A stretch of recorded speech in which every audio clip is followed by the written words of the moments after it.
Ganyan po ang pagpaplat.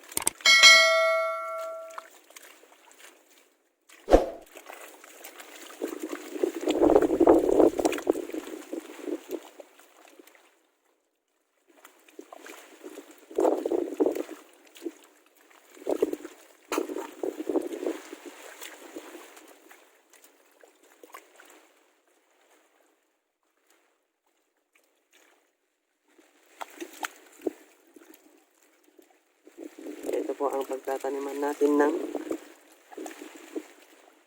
palay, mga kabunggoy.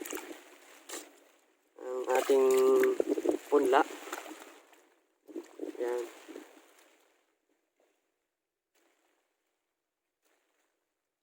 Ang tawag naming mga Ilocano dito, pagpaplat.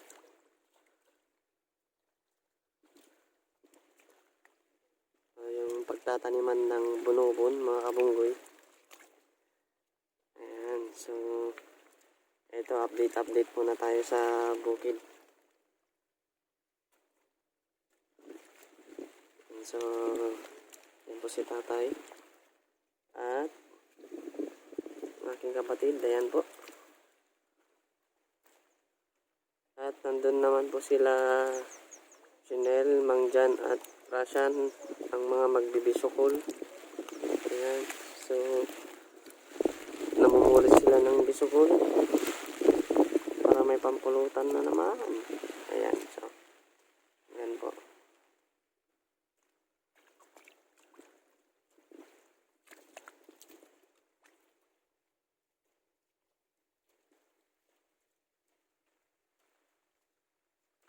Ayan, Pagbunubunan, mga kabunggoy.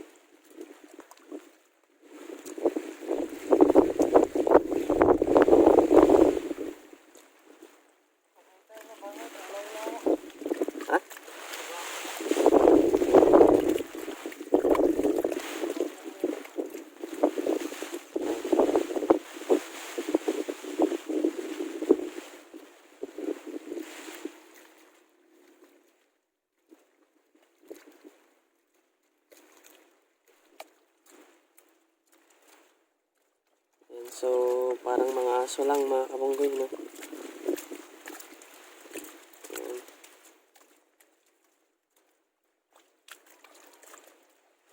Kinakanalan yung para may daanan ng tubig. Ayan. Ayan po.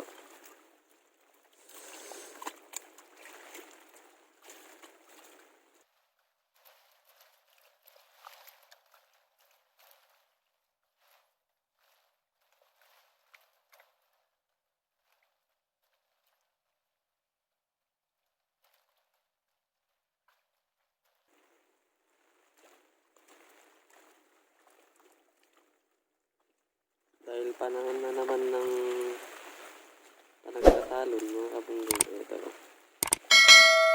Yan, gumagawa na naman po tayo ng pagtataniman ng pulaan.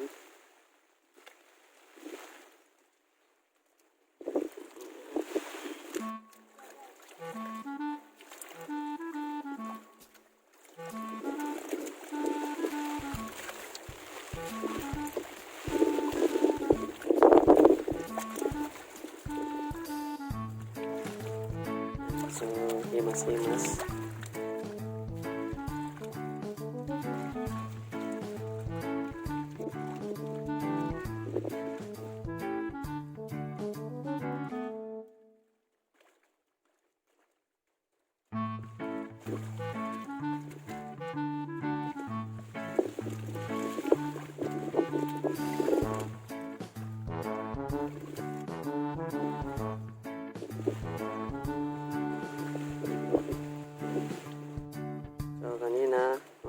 Linagyan nila ng kanal.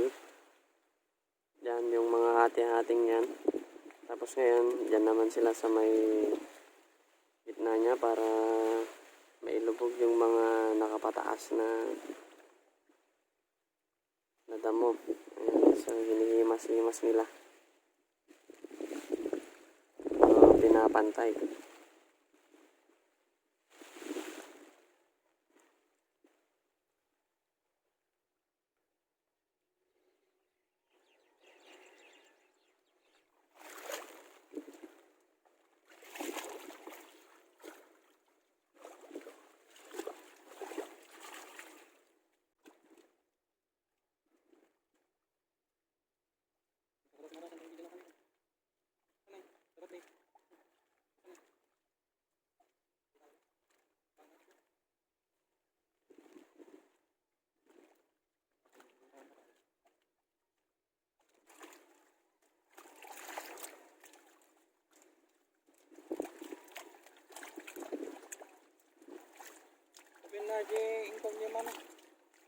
Medyo buno-buno.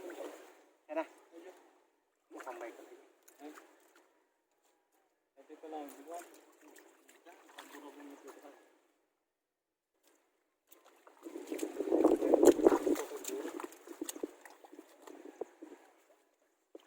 Paglaki natin wala pagtera na.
Naplatay-tan.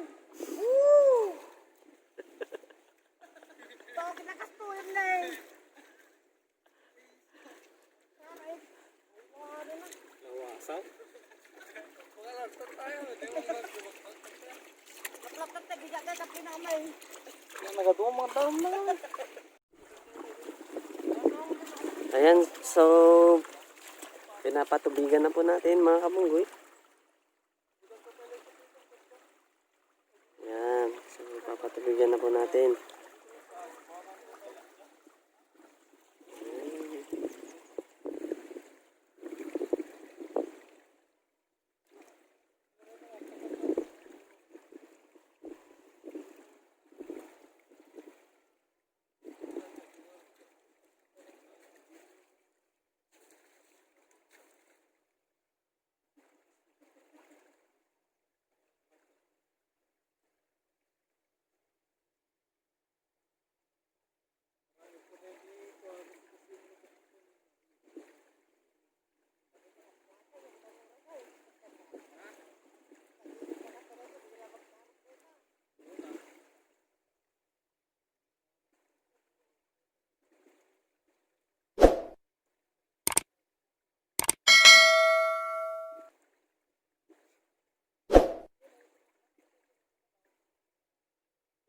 Tapos bukas guys, iwawaras na po natin ang ating bin-i.